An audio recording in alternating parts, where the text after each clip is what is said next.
Good afternoon and welcome to Match of the Day for the 5th round of the FA Cup and 3 varied games. In an East Anglian domestic argument, Norwich City play Ipswich Town. And Walk is coming in, should have scored. Then Crystal Palace take on Burnley for a place among the stars and a reminder of past glories. And finally, Derby County, once league champions but presently fighting for survival, seek gold and glory at the expense of the illustrious Manchester United. And Powell slips. Oh, and the goalkeeper makes a marvellous save from Stapleton. But before that action, let's join Tony Gubber live from Anfield with sensational news. Liverpool, the favourites, are out of the FA Cup. They've just been beaten here at Anfield by Brighton by 2-1, a result that will baffle football, but not Brighton, who amazingly were the last team to win here in the league a year ago, and who have now ended Liverpool's amazing unbeaten running cup ties at Anfield that had stretched back 9 years and 63 games. A game here of passion and commitment, and a crucial missed penalty by Liverpool. The former Liverpool player Jimmy Case was the man who scored the goal that defeated his old club. A 25-yard shot deflected into the net after the 71st minute. And that came just 60 seconds after Liverpool had clawed their way back into the game that was slipping away after Craig Johnston came on as a sub and scored with a spectacular overhead kick. Brighton had opened the scoring in the 32nd minute when Jerry Ryan scored at the Kop end. But really the game hinged finally on a penalty. 15 minutes from the end, Phil Neal stepped forward and he knocked it wide of the post. Brighton are now on the pitch celebrating their remarkable win.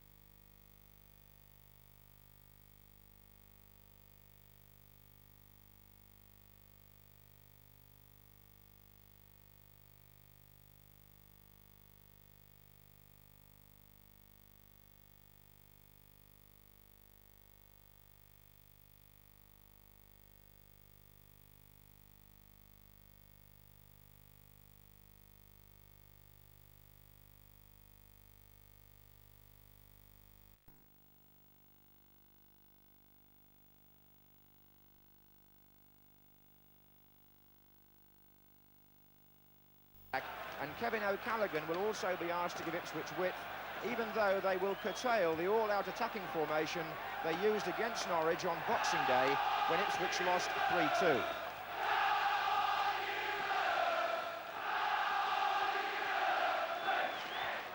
Nice touch before the kick-off with Patrick Cobbold, the Ipswich chairman, going across to pass on best wishes to Ken Brown, the Norwich manager, reflecting the good spirit which exists between these two clubs.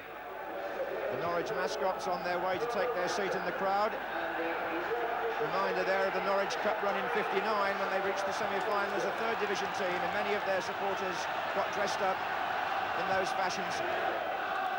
And the referee this afternoon, Ray Lewis of Surrey.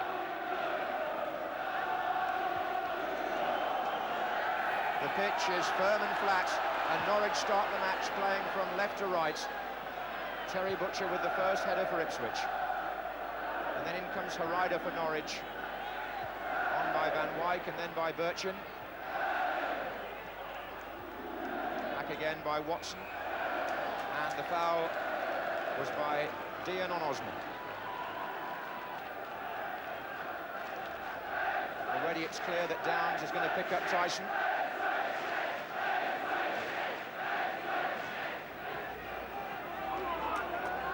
Gurnan.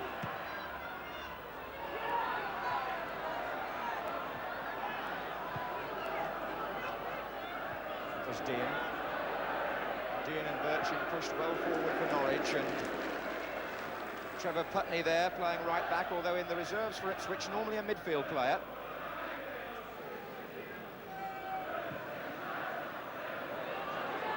Long kick by Cooper, and the linesman is flagging. The foul was by Alan Brazil.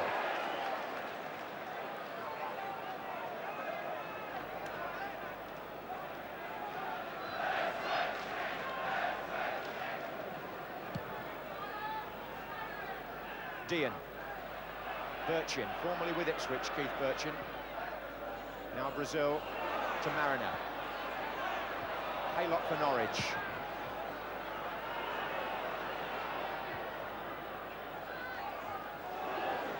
And the start is typical of so many cup ties. It's frantic, the ball's in the air an awful lot. But that was nicely done by Steve McCall and Irving Gernon. Brazil and Mariner are waiting in the centre. Here's Mariner. Got his shot in and wide, but a corner because it took a deflection off Age Harida. Good work by Steve McCall there in the build-up.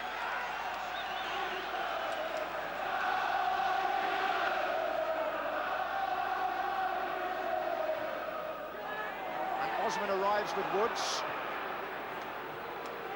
And I think he fouled the goalkeeper, Russell Osman.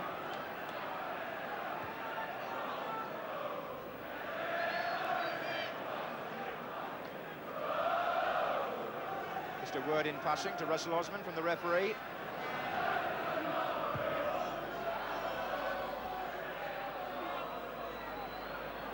Dean, now to Barham, a man that Ipswich are a little bit afraid of. Tucks it in for Birchin. Chance here for Norwich. Birchin scores against his old club. What a start. 6 minutes. And the man that Ipswich knew all about, Mark Barham, made the goal.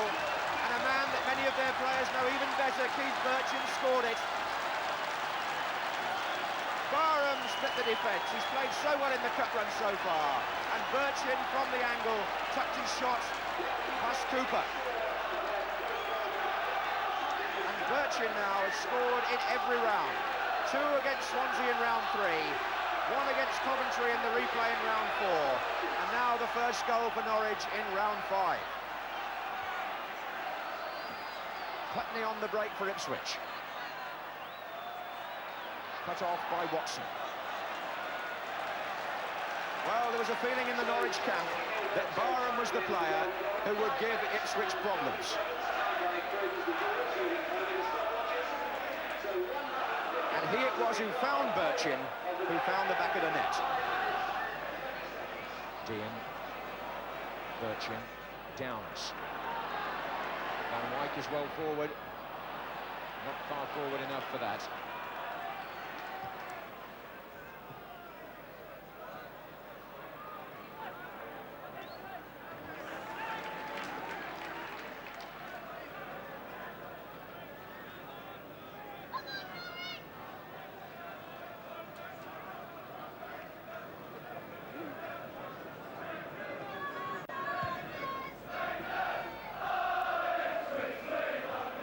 Shoved by Dean on Butcher.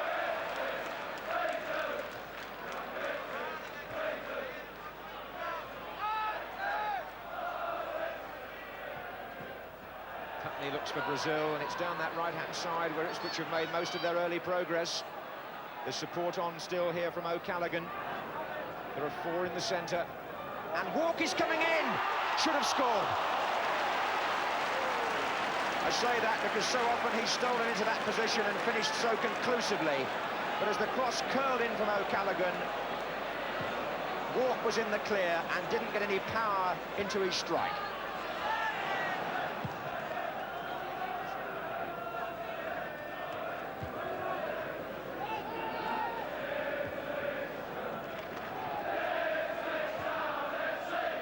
Brazil away by Walford. Priming by Birchin.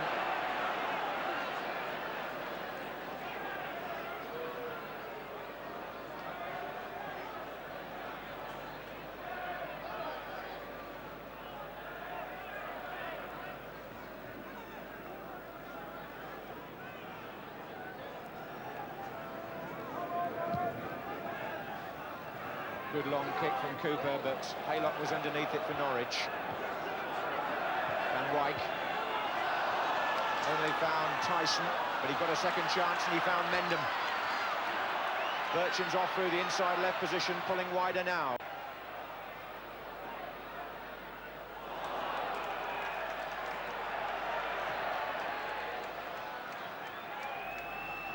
Well, Birchin, who won that free kick for Norwich, is at the moment a thorn in the side of a club he used to play for. Before he went to Birmingham, he was an Ipswich product.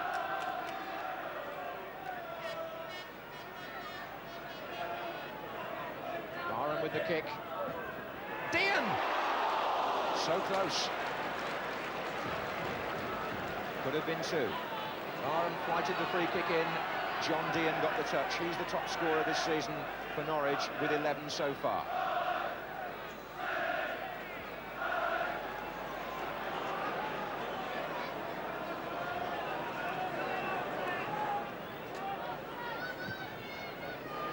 Here goes Mariner. Haylock in the way. They were caught appealing for offside, and Dean's in. Mistake by Osman. Oh! Held back by Terry Butcher in what must have been a goal-scoring position. What does the referee do here? John Dean was through, and Butcher pulled him back just outside the area. Ray Lewis of Surrey faced with a dilemma that many referees have had to contend with this season. What does he do? Does he put Butcher off, or does he just book him? There was no doubt about the foul or the intent. The Norwich fans hopefully won't influence the referee, who must make his own mind up, and he's left Butcher on. Indeed, he doesn't appear to have even booked him. We're in injury time at the end of the first half. There's a talking point, but first, a free kick for Norwich.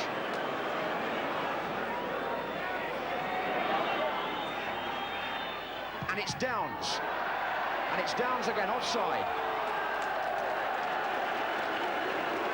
Well, all that happened in stoppage time at the end of the first half. And Ipswich's nerve not holding at the moment. It was a mistake by Osman that really caused that situation and let Dean in. And when he was clear, Butcher held him back. And the referee blows for half-time. Keith Birchin's goal separates the sides, although the Norwich fans will be thinking that just before the whistle, it could so easily have been two. And Terry Butcher goes off, I would imagine, feeling quite relieved. Those two supporters in earnest discussion, Paul Atherton and Mike Wilson, two young football fans whose road to Wembley began at Bootle back on the 4th of September. They started watching the FA Cup that afternoon when the preliminary round was on, and they've since followed the winners of every tie that they've seen and are hoping to go all the way through to Wembley on Cup final day.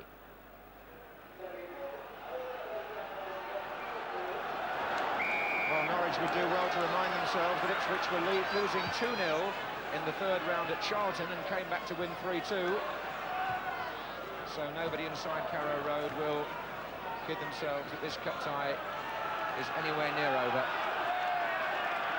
Added to that, Ipswich had a fair share of the play in the first half, but didn't strike the ball well in front of goal. Butcher's there now, though. That's his touch. McCall is coming in and shoving as he did so.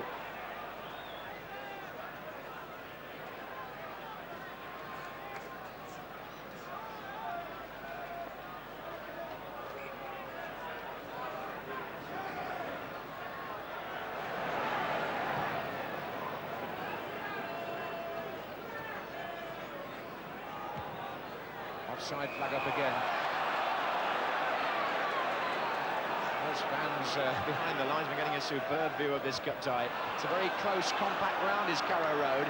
Here's O'Callaghan. It's pretty close on the pitch too. Brazil hasn't been given much room in which to operate. But he found Tyson, and he's going to get a return. And away by Walford. Good move between Brazil and Tyson. Vintage Ipswich, that. But stout defending once again by Norwich. Tyson suggesting the corner should be played short to him. It's come out again to Osman.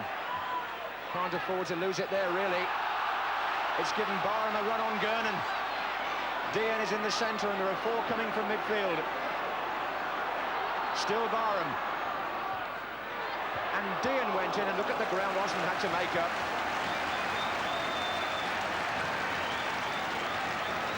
Barham's run, very dangerous. Dean was there on the near post, but Osman was there also, having run back from the opposite penalty area.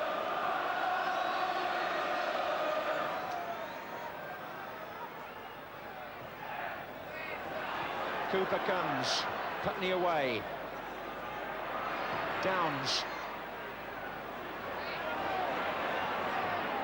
Chipped in nicely, and Dean's coming in, and Cooper's committed himself. There's a chance on, is there? No, there's not, because Gernon made a fine clearance as Van Wijk waited to bounce, and Cooper's mistake didn't matter. He came on a side of the penalty area which was notable for the absence of defenders to meet Dean, and got caught. But Gernon cleared. Norwich still on the attack. Harida goes down. Played back into Butcher. Corner. Good spell for Norwich. They want Downs to go across and curl this corner in with his left foot.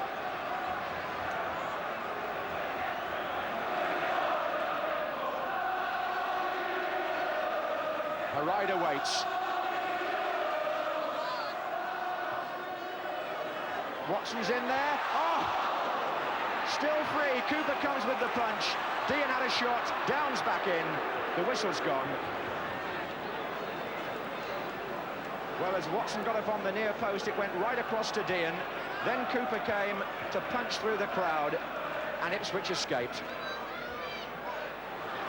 Norwich have begun the second half in powerful form. They've dominated the opening 10 minutes, but here's O'Callaghan for Ipswich, fouled by Downs.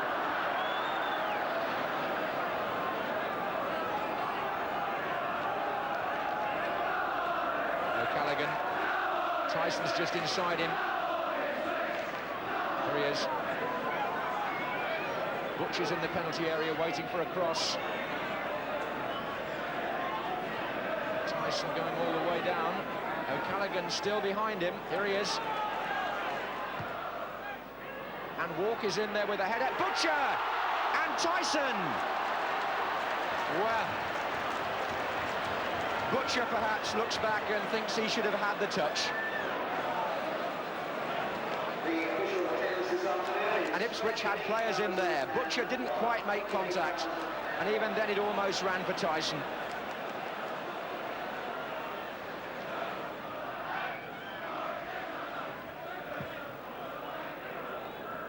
Dean. Gernon.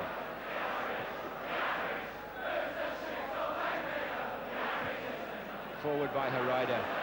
Dean marked by Butcher. Walk. Pushed forward for Mariner. And Ipswich have stuck to their pattern with O'Callaghan on the right and Putney supporting him. Can they make it pay off? Putney now. And pull back for Brazil, who took a flyer. Walk. And Walk again. Couldn't get to the rebound. Well, let's give Norwich credit. They have defended well. And on the break, it's Barham.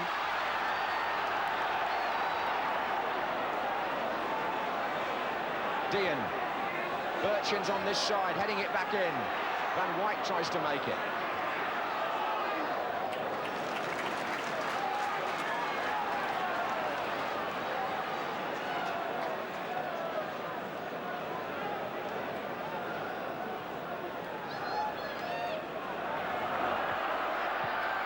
Putney's long pass, searches for Brazil. Watson trying to make up the ground. Played a captain's role this afternoon for Norwich. Gernon penalised.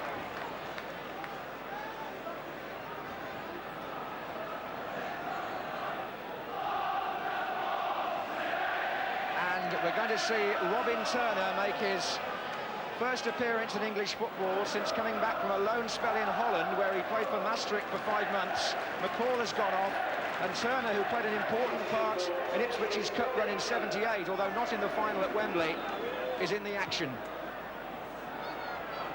Goal kick. Turner who played in 5 games on the way to Wembley in 1978 and scored 2 goals at Bristol Rovers in the 5th round that year. Now, can he score one in the 5th round here, I wonder? Downs.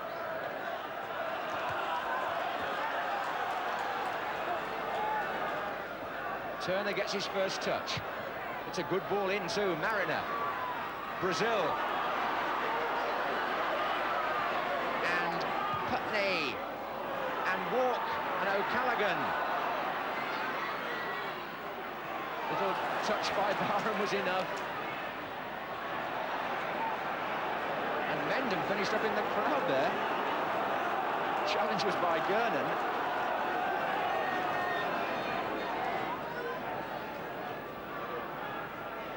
An awkward bounce. And a pass of Brazil has hit the bar. Oh, dear me, what a miss. The bounce there was really a nightmare for the defenders because the other Ipswich players deliberately let the ball go. And when Brazil pounced, he hit the crossbar. Ken Brown showing the tension which must affect everybody connected with Norwich City just now.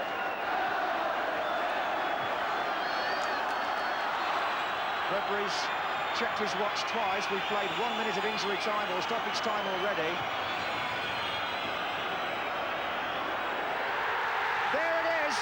Norwich City are in the 6th round of the FA Cup for the first time in 20 years. And Ken Brown is the man who schemed today's victory. It was achieved by a solitary goal in the 6th minute of the first half by a former Ipswich player, Keith Birchin. And after that, Norwich resisted everything that Ipswich threw at them. Brazil missed the best chance, but that's history now. The East Anglian derby ends with a score of Norwich City 1, Ipswich Town 0.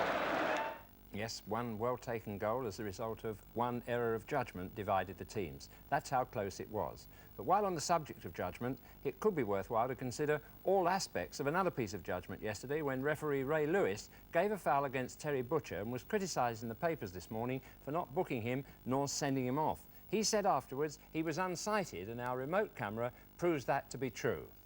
You see the ball is pumped up the middle here. There comes a moment where he's exactly in line with where the offence is taking place. You can see now that's a casual slip from Osman. The referee coming the bottom left-hand corner of the picture, and as the foul is committed, he's directly obscured by Van Wyck in the centre there.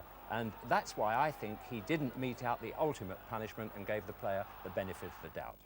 So, for the 2nd week running, we're able to understand something of the difficulty of refereeing.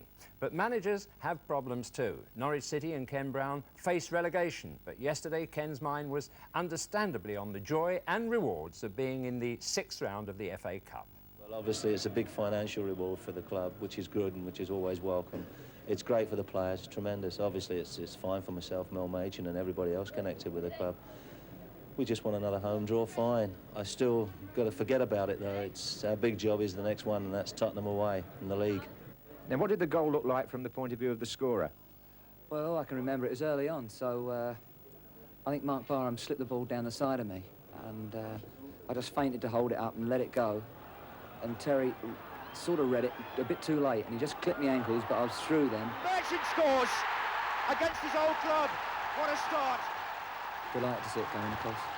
What does it mean to you now personally to find yourself waking up on Monday morning for the 6th round draw and you're involved? Monday morning it'd be nice. Sunday morning would be nice because I'll be fishing, you know, and have no problems and maybe just get the odd comment from the riverbank, you know. But no, Monday morning would be nice. It's always nice to come in Monday morning, see the other lads, and then really we've got to get down to the job in hand at Tottenham, you know. We must start winning a few league games, and really it's great for the weekend to sort of look back on the win, but then really we have to start thinking about our league position. Now, you've got a daughter who's a very keen and a very talented sports lady, Amanda, who plays tennis. I gather she's in the United States, so will there be a transatlantic telephone call this weekend? It's a certainty there will be, and another bill for me to pay. I haven't got over the last one yet, but I don't mind that at all when it's like that. It's tremendous. A lovely lad, Ken, and no one's going to grumble about a bit of success coming his way. Well, we now see yet another team facing relegation, but relishing cup football. Burnley, conquerors of Liverpool, who've now lost twice in a week, on Tuesday last. They were drawn away to Crystal Palace, not without league problems themselves. But this is the cup. Your commentator at Selhurst Park, Alan Parry. The last time Burnley visited Selhurst Park, the attendance was over 51,000, a ground record which is likely to stand forever. On that night in 1979, Crystal Palace clinched promotion to the First Division, and this lineup shows 5 survivors from the team which went up, only to be relegated again 2 seasons later. Palace, who are currently 17th in the Second Division, are forced to make one change. Henry Houghton is suspended and is replaced in midfield by 20-year-old Sean Brooks. Burnley, not surprisingly, named the same team which beat Liverpool 1-0 on Tuesday night, the basis of which has defeated no less than 4 First Division clubs in cup ties this season. And Derek Scott, having had such a miserable night at Anfield, was doubly delighted to score the winner against Liverpool at Turf Moor. Today's referee is Mark Scott of Nottingham. So it's Palace, all in white, who kick off, attacking from right to left. Their first game for a fortnight due to postponements, so they may well be a little rusty.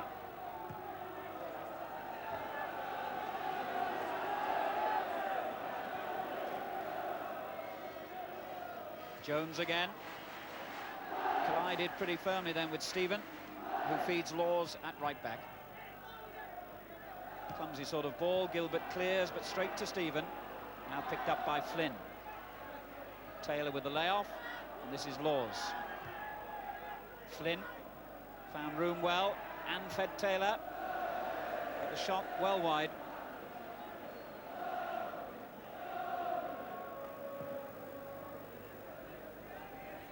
Dobson comes to Murphy. Donachie first to it. It's a Palace throw. Jones and Phelan just getting a touch to turn the ball over for a corner. Cannon really calling for the high ball. Flicked on by Hinshelwood, and the header by Jones, well covered by the goalkeeper.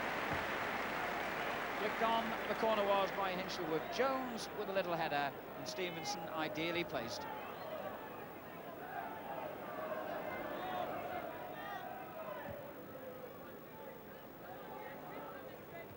Taylor, Murphy underneath it.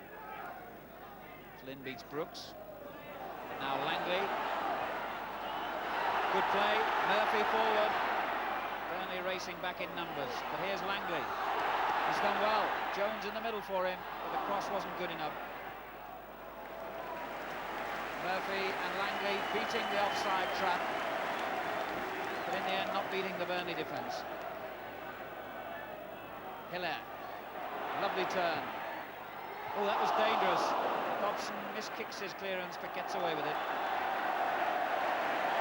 They got away with it to one extent, but the linesman has indicated a corner. Hilaire's kick.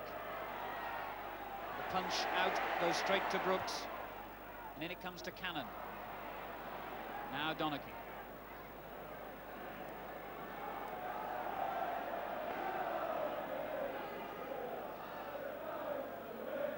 Forward again by Murphy. Dobson's header. Now Young.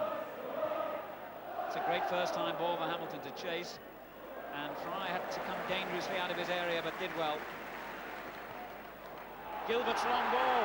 Hilaire onside. Can he finish here? And Palace's tale of woe continues.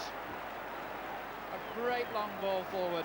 Hilaire onside, took it on, did the right thing, I suppose, until the shot, which was pulled wide. And Alan Mullery was telling me before the game that Palace's problem of late has not been in creating opportunities, but in converting them, and how his words have proved to be true so far.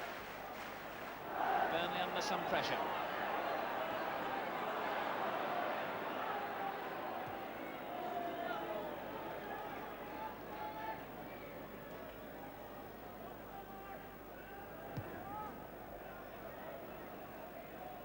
Jones has battled well here. Hilaire on for Brooks. 2 in the middle for him. One of them is Jones. What a good header. Stevenson made it look easy, but it couldn't have been.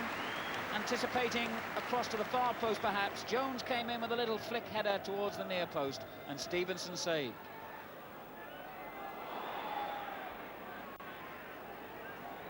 Good piece of skill then by Stephen.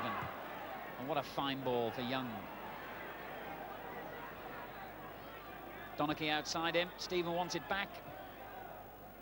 And it comes to Hamilton. Burnley's first real effort of the game. As the ball came in down the left-hand side, Hamilton got away from the defender, but his shot wasn't clean enough to trouble Fry in the Palace goal.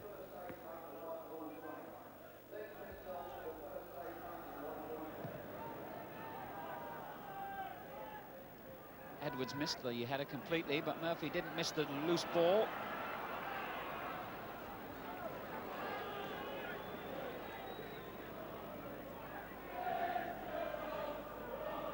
Dobson. Donachie, two experienced international players. And at the other end, another international, Hamilton. Gives away the free kick.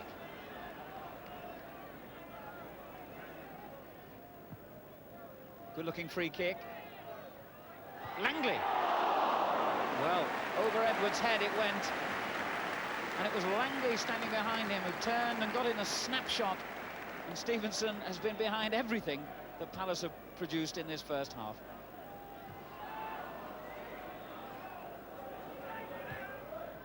Flynn takes over from Taylor. Cannon away. Gary locked down the line. Donachie gets it back in, and it comes to Hilaire, and then he can't control it. Flynn can. Strange sort of ball that was by Martin Dobson. And Laws just failed to keep it in play. And the skipper Dobson has rather unnecessarily put his side under pressure here.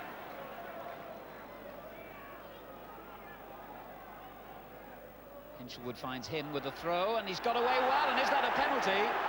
The referee is pointing very firmly for a goal kick. Interesting to look at that again. As he wriggled away from the defender, was he brought down? No penalty given.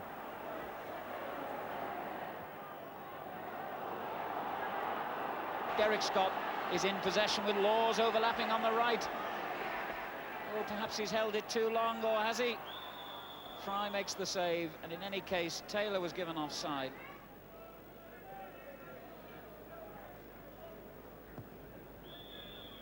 Half-time, no goals, but certainly plenty of incidents and plenty of misses, most of them by Crystal Palace, who have created a lot of openings, but whose failing of late has haunted them again today. They just don't seem to be able to get the ball into the opposition net. The changing face of Selhurst Park as work continues on a new complex to include a nightclub, snooker hall and supermarket. Spectators will be allowed on later this season, but for the moment the lone resident is our cameraman.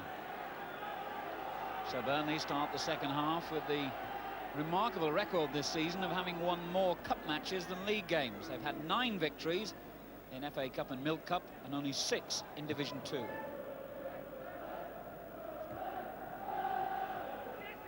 Here's Young. Donachie did well. In towards Taylor. Back for Young. Well, it was a theatrical dive, and the referee has read it that way too. As Billy Gilbert challenged Kevin Young, down he went, but the referee, rightly this time in my opinion, said play on, no penalty. Thielen beating Jones. Donachie. Young brought down by Locke. Got a crack on the knee. Tommy Cassidy is the Burnley substitute if needed. Well, Kevin Young will continue to receive treatment on the other side of the touchline, but Burnley must be seriously considering bringing Cassidy on now. He looks in trouble. So a Burnley free kick, Donachie to take it. Hamilton getting up, but pushing Cannon as he did so.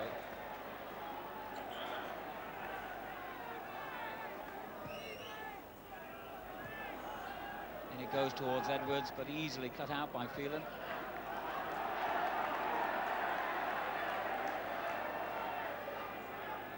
Jones. Brooks.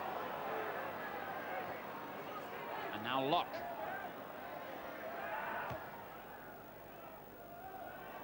Thompson's header away, met by Hilaire. Got the skill to break this deadlock and earns a free kick, brought down by Trevor Stephen.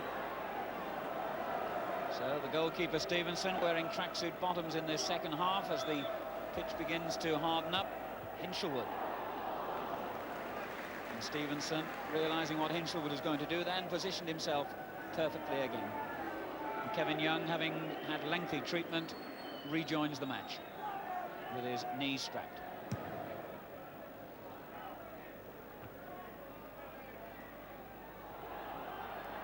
Scott. Cannon's clearance.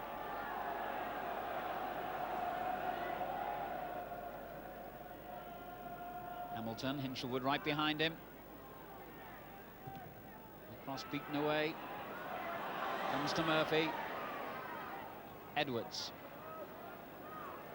Murphy again, challenged by Stephen. This is Hamilton, he's done well. Brought back for Stephen, who just couldn't readjust really. He was always in the wrong position as Hamilton pulled that little ball back to him. Couldn't change the shape of his run-up, and the shot was all wrong. And the substitution to be made, and rather surprisingly, unless he's collected an injury, which I didn't spot, it's Chris Jones who's going to come off. I must say, he's looked one of Palace's liveliest and most effective players, Chris Jones.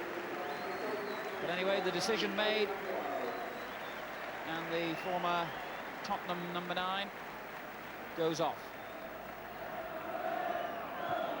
His place will be taken by David Giles, a Welsh international who struggled to regain a regular place in the side since being dropped for the previous round against Birmingham. Young.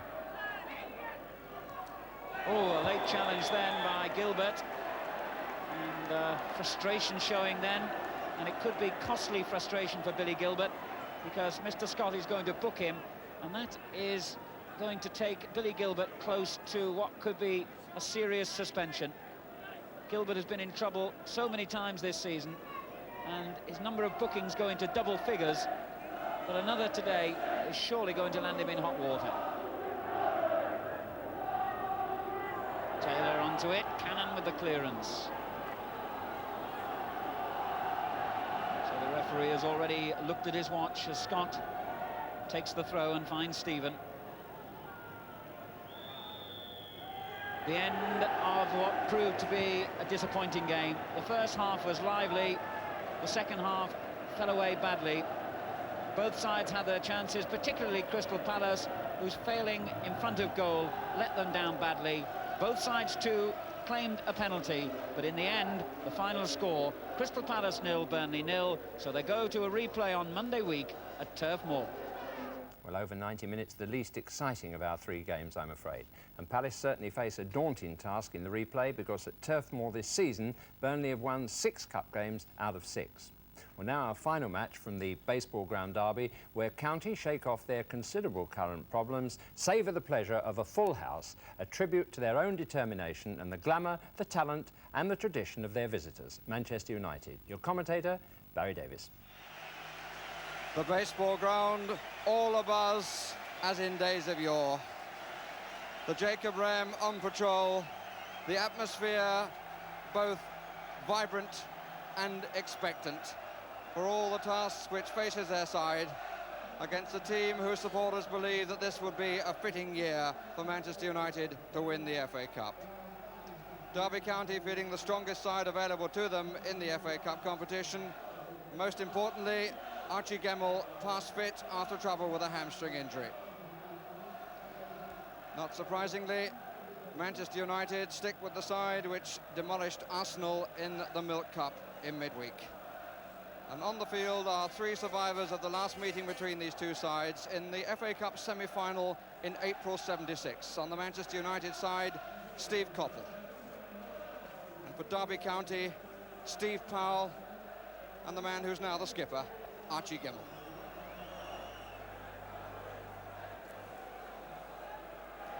How the years have gone by. Jackie Stamps now 64 and sadly blinded, but a regular visitor to the baseball ground. The team he served so well as a player, including scoring 2 goals in the 1946 FA Cup final.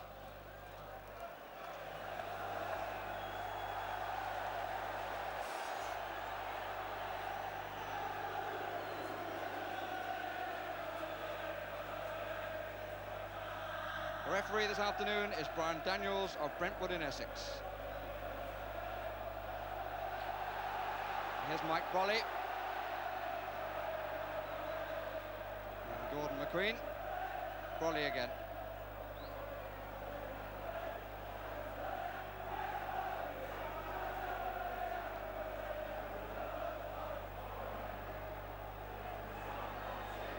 Kevin Moran, Mike Duxbury. Cut out by Gemmell. Mills didn't give it enough weight. Typical cup tie start, and the free kick given for the challenge by Steve Buckley, who got in pretty harshly then on Steve Coppell.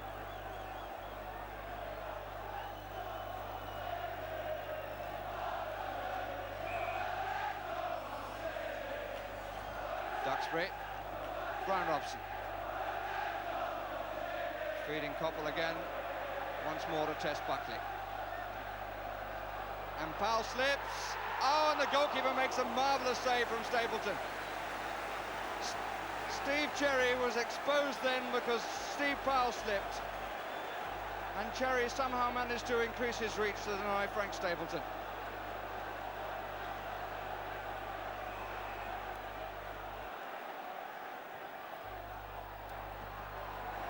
Just got out of harm's way by Mills.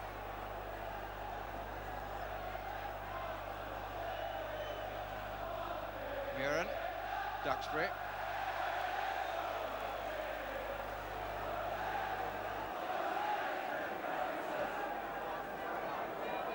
Taken by Hill, he's under a lot of pressure. Alveston.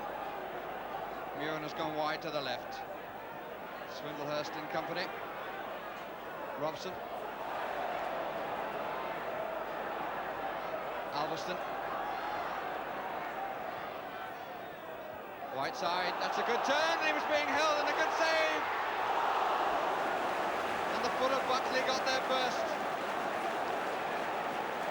Whiteside was surely being pulled by Powell, but was allowed to go on, got the shot in. Cherry got down well, but needed Buckley to rescue him. Coppell. Moses. Foster. But Derby having a pretty torrid time, they cannot clear their lines. Alveston. 10 minutes gone, and United have the tie by its throat at the moment. McQueen. Moses. Lovely turn. And here's Coppell. And Buckley again, the man to save the goal. Lovely turn by Moses. Totally changed the direction of the attack. Found Coppell. And again, Buckley cleared in front of the vacant goal.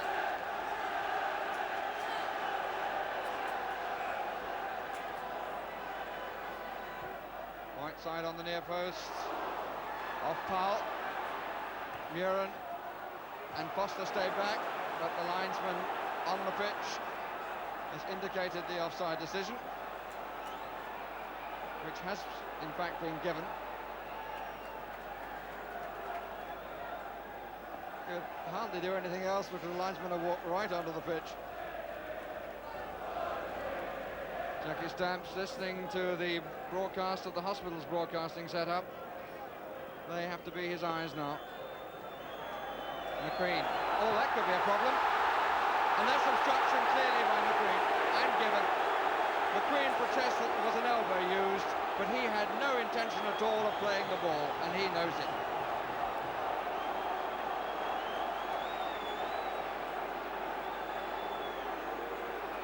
And the referee's pulled it back a little further than I would have thought was correct, but even so.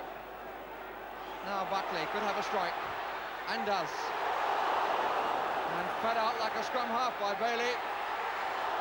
Fortunately for him, the cross wasn't a good one that followed.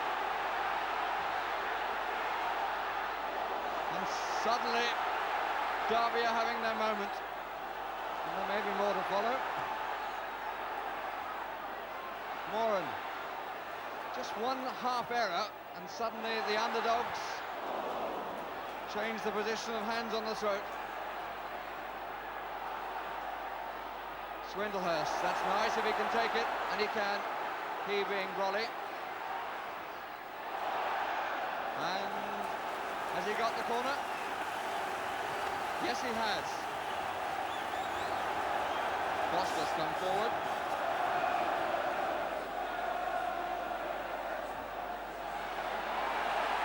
And Bailey takes well this time and ends what he in fact started by not holding the original shot.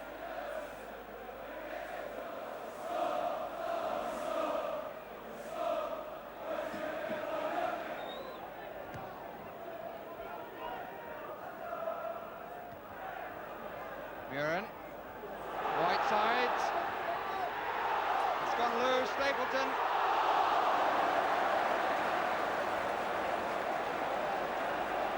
It's a corner, and Derby have escaped again.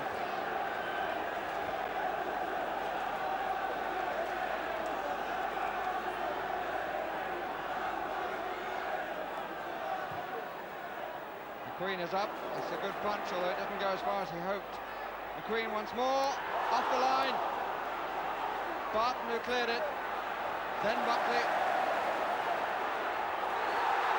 And now Kevin Wilson. He's got support to his left, but his touch let him down. Stapleton. That's a real cup tie, this. Escape at one end, leading to an attack at the other. We've had half an hour, and there have been few dull moments. Gemmell.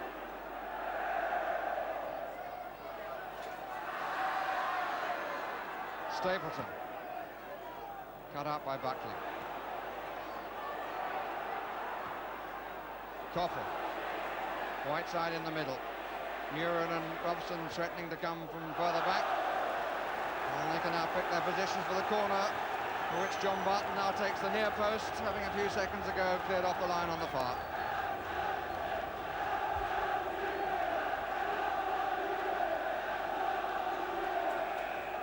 It's Mike Brolly who's got the far post, and in between the two, Gordon McQueen. Stapleton, Whiteside. And the header from Koppel goes wide.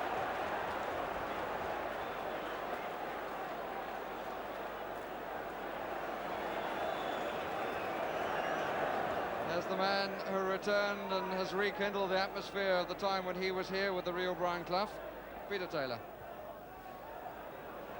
Stapleton. Gemmell. That's the safest place.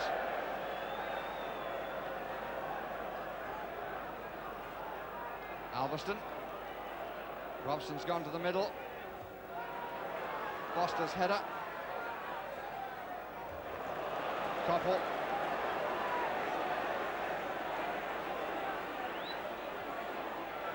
Buckley's given him a bit of room again, but cut down the cross.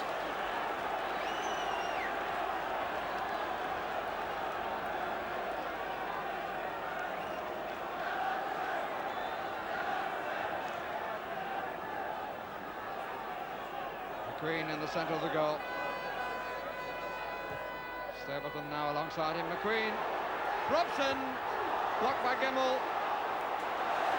And the second shot blocked by 2 or 3 bodies, enabling the ball to run to Cherry.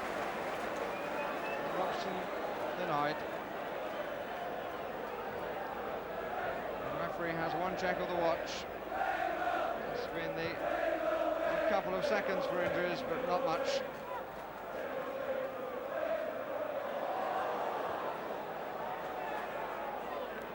Gemmell. Mills. Brolly. Up comes Barton, but couldn't keep it in.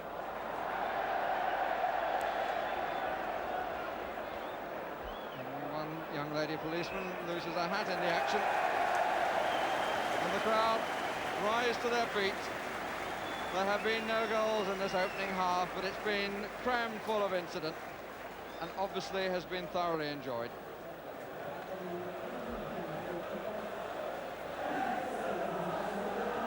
Steve Cherry taking his position at an end where the pressure of the crowd seems to be being felt rather greatly. Capacity crowd of 34,700, record receipts of £108,000. So Manchester United 4-1 second favourites to get the second half underway. Derby the 100-1 outsiders. This is Arnold Muren.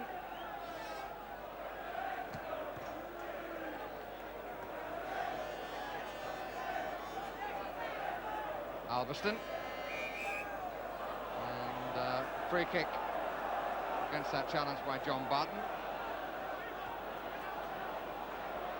Here's Whiteside. Met by Buckley. Not a bad effort by Arthur Alveston. The management team together. Peter Taylor in the raincoat and Roy McFarlane to his left.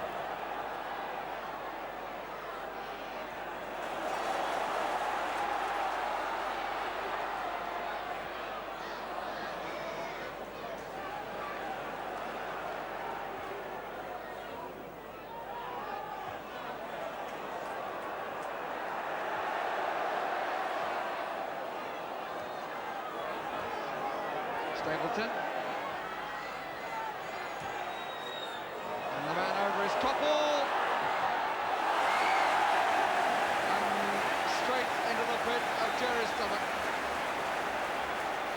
There was a clear opportunity for United to have made more of that, either from Topple's shot or from him pulling the ball back.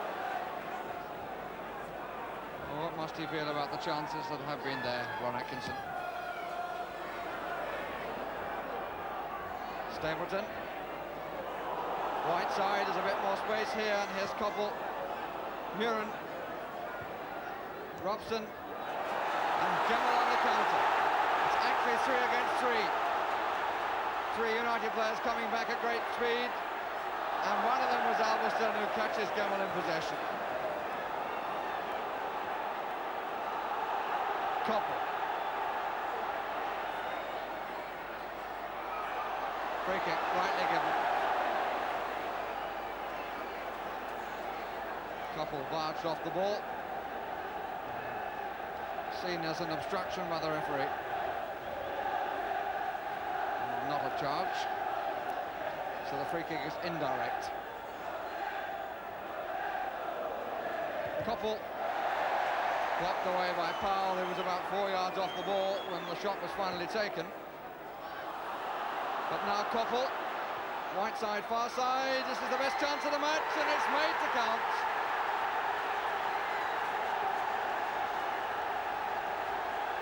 "84 minutes, and Whiteside leaves Foster and Cherry in dejection, and the supporters who have come down from Manchester in utter delight.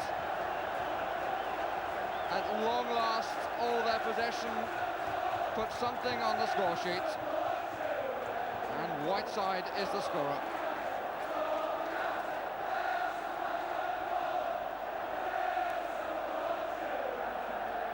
There's Gemmell.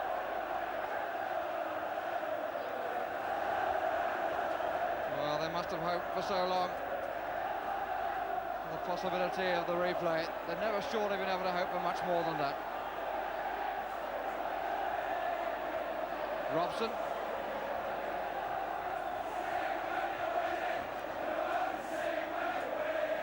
Alveston. The Derby crowd responding well. Foster across.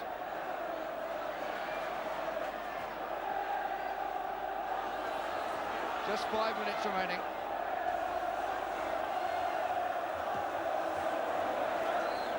And Derby want to make their substitution.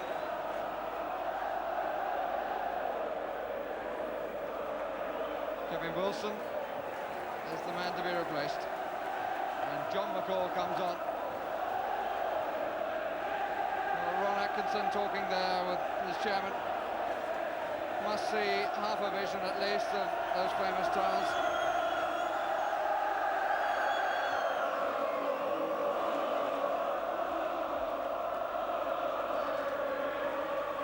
It's a mess of red and white now.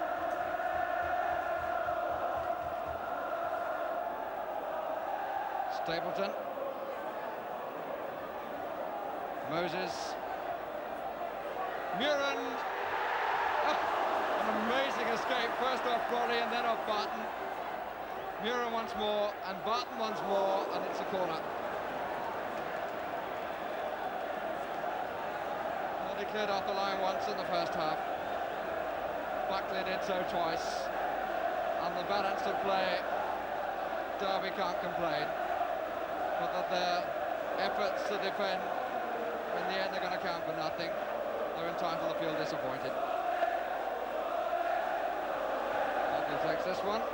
Foul covers. Whiteside. Muren. Corner.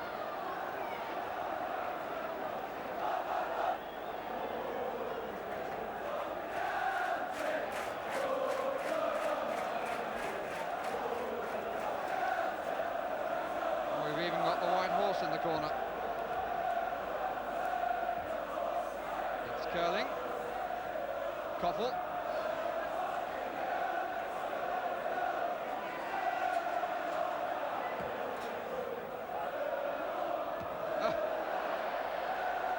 Whiteside just fails to make the upper tier, but it's his goal which is going to take Manchester United through to round 6. It's the first time that they've been to this round since they went to Wembley in '79 to lose to Arsenal.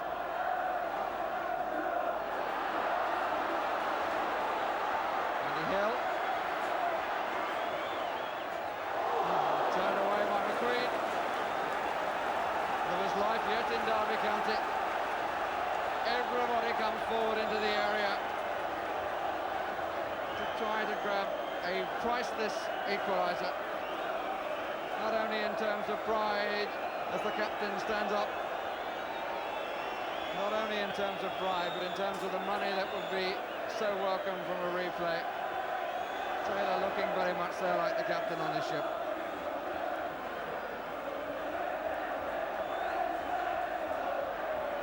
Mills with the corner, and it's a good one, but it's well claimed, very well held by Gary Bailey. That close maybe, I doubt it. And United are through.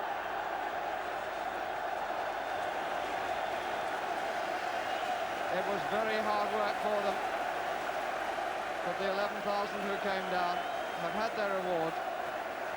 It was hard work for them because of some staunch defending by Derby County, in particular by Steve Powell, because of their own inabilities to finish.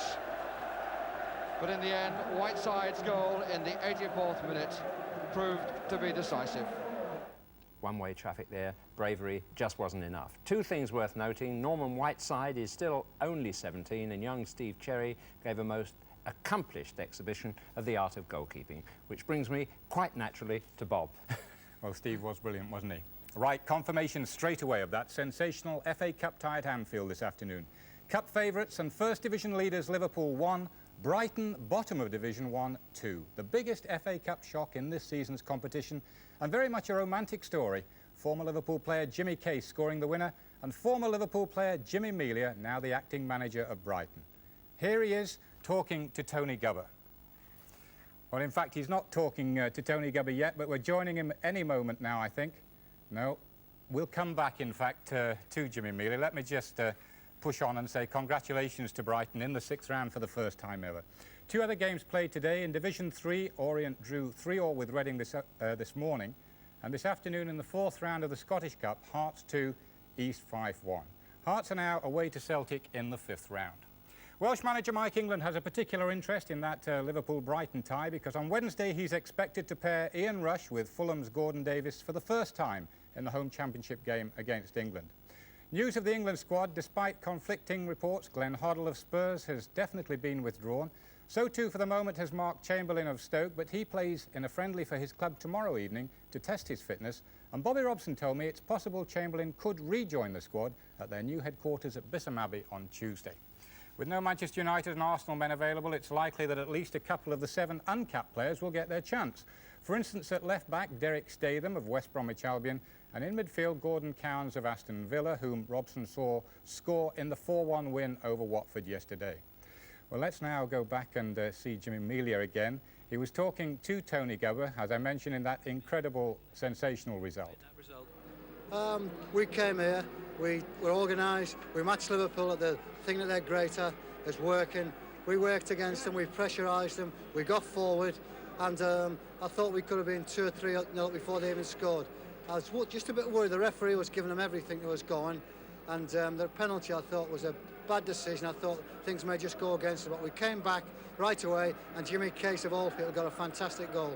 But what do you say to your players when you come here to play at Anfield? Because you do seem to have the evil eye on Liverpool, this Brighton side.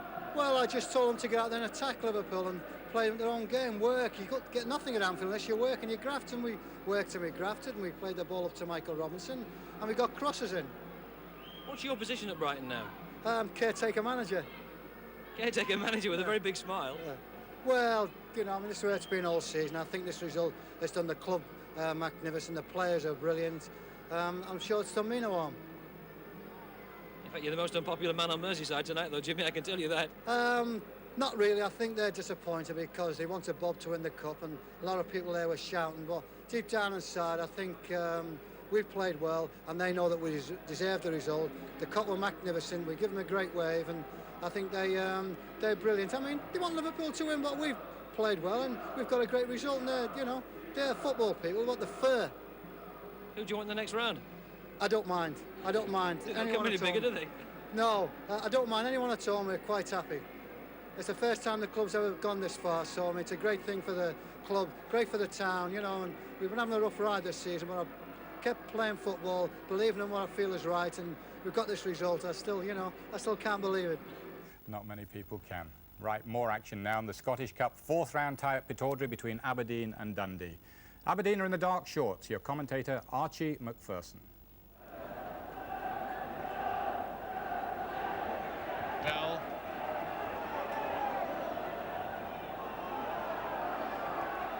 This is Weir, who had a marvellous first half. Weir again, it's a good-looking goal! And there is Simpson!